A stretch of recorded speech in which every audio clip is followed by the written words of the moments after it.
मुझे खुशी है कि सफ़बंदी हो गई है। एक तरफ लकीर खिंच गई है और बड़ी वाज़े लकीर है। एक तरफ वो लोग खड़े हैं जो कुर्बानियाँ देकर अपने ऊपर मुश्किलात बर्दाश्त करके अवाम की खातिर, अवाम के हक के हुक्मरानी की खातिर, आइन और कानून की खातिर वो जिद्दोजहद कर रहे हैं और उसमें वो कोई भी कमज़ोरी दिखाने को तैयार नहीं है। उसमें वो जमाती और पर्सनल भी जो विक्टिमाइजेशन है वो बर्दाश्त करके वो अपने बयानिए पर डटे हैं। और दूसरी तरफ वो लोग हैं जो छोटे से छोटे फ़ायदे की खातिर अपने सारे असूल कुर्बान करके आइन और कानून का जो बयानिया है उसको पांव तले रोंद कर वो कुछ भी करने को तैयार हैं। तो मुझे बड़ी इस बात की खुशी है कि लकीर खिंच गई है और जो सफ़बंदी है वो हो गई है और अवाम ये पहचान गई है और लीडरान भी ये पहचान गए हैं कि किसका क्या बयानिया है और कौन कहाँ खड़ा है। मुझे खुशी है। पीपल्स पार्टी के हवाले मैं देखें, एक मिनट, मैं खड़ी हूँ, जितने सवाल पूछने आप पूछें वन बाय वन। अच्छा मैडम, गिलानी साहब का जो एपिसोड हुआ है उसके बाद पीडीएम का अब आइंदा आपके नजदीक जो है वो फ्यूचर क्या है, क्या स्ट्रेटजी है, क्या वाकई पाकिस्तान पीपल्स पार्टी इस अमल के बाद माइनस है या आप फिर भी इस मामले को कॉम्प्रोमाइज करेंगे? और मैडम इसके साथ ही एडिशन है कि क्या आप ये समझती है कि इसके बाद पीपल्स पार्टी और पीडीएम की राह जुदा हो गई है या मजीद अभी कोई रास्ता बचा है कि आप दोबारा इकट्ठे हो सकते हैं? मेरी कोशिश यही है कि पहले पीडीएम का, खुसूसन जो पीडीएम के प्रेसिडेंट हैं, सदर हैं मौलाना फजलुर रहमान साहब, उनका जो इसके ऊपर मौक़िफ़ है वो सामने आ जाए। लेकिन मुझे इस बात का निहायत अफसोस है, अंदाज़ा होने के बावजूद, सारी समझ होने के बावजूद मुझे इस बात का अफसोस है कि आपने एक छोटे से ओहदे के लिए, आपने एक जमहूरी कॉज को, जमहूरियत को, अवाम के हक के हुक्मरानी की जिद्दोजहद को बहुत बड़ा नुकसान पहुंचाया है। और मैं ये समझती हूँ कि ये नुकसान जो है ये सबसे ज़्यादा आपको खुद पहुंचा है, क्योंकि अवाम एक एक चीज़ देख रही है। अवाम ये भी देख रही है कि कौन किसके साथ खड़ा है और कौन जिद्दोजहद कर रहा है। तो मेरा ख्याल है कि ये पीडीएम में शामिल उन जमातें जिसमें पाकिस्तान मुस्लिम लीग नून शामिल है, ये उनकी शिकस्त नहीं है।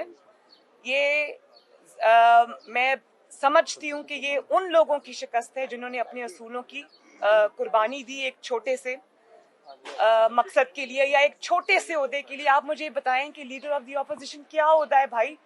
मुस्लिम लीग नून को अगर ये ओहदा मिल जाता तो मुस्लिम लीग नून कौन सा कोई हुकूमत बना रही थी? एक छोटा सा वक्ती फायदा है।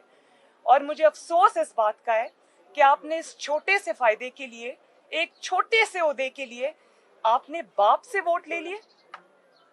अगर आपको ये ओहदा चाहिए था और इतनी बुरी तरह चाहिए था तो आप मोहम्मद नवाज शरीफ साहब से मांग लेते।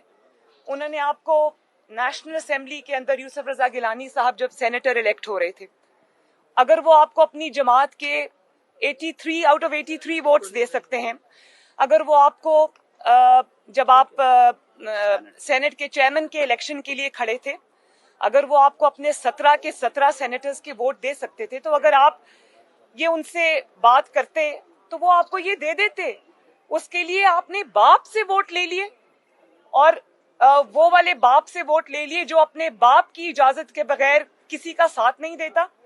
ये मेरे साथ हमारे उम्मीदवार खड़े हैं, मुस्लिम लीग नून के जो ऑपोजिशन के उम्मीदवार थे, लीडर ऑफ द ऑपोजिशन के तारिर साहब, ये गवाह हैं इस बात के। इनको संजरानी साहब ने फ़ोन किया 5-6 दिन पहले और उन्होंने कहा, साईं बताइए अगर आपको ज़रूरत हो तो मैंने 3-4 वोट बाप पार्टी के रखे हैं, मैं आपको दे दूंगा। तो इन्होंने ये कहा कि मुझे आपके वोट्स की ज़रूरत नहीं है, मेरी जमात का एक मौक़िफ़ है, मैं उस पर कायम हूँ और मैं जमात के साथ और जमात के मौक़िफ़ के साथ और उनकी जिद्दोजहद के साथ धोखा नहीं कर सकता।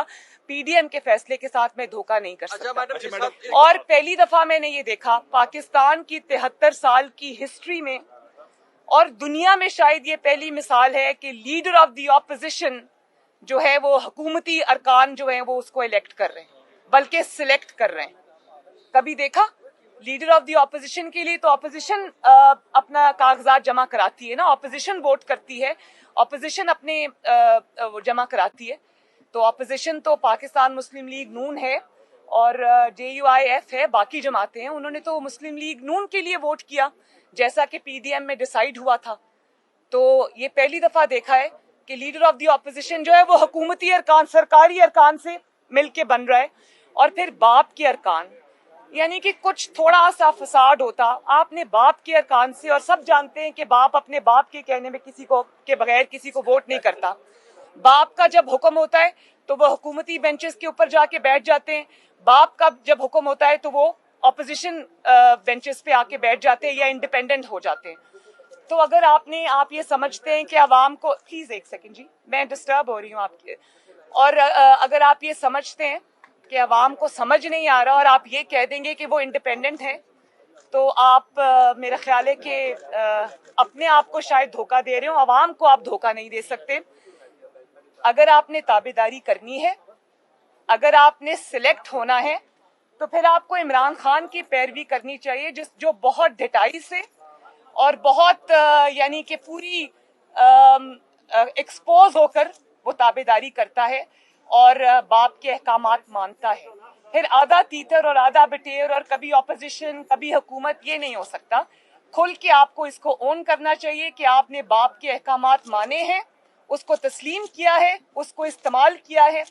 اور آخری بات یہ کہ جب آپ کو اپنی عوامی قوت پر اعتماد نہیں رہتا, جب آپ یہ سمجھتے ہیں کہ سوائے سلیکٹ ہونے کے اب آپ کے پاس کوئی راستہ نہیں ہے, تو اس کا مطلب ہے کہ آپ اپنی عوامی قوت, ووٹ کی قوت آپ کھو چکے ہیں. تو صف بندی ہو گئی ہے.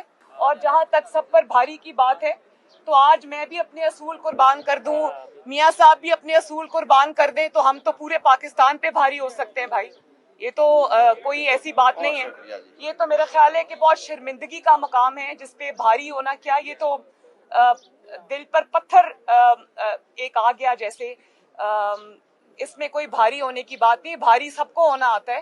اصول پر چلنا اور اس پر قائم رہنا ایک سب سے اچھی بات ہے جس کو عوام دیکھ رہی ہے.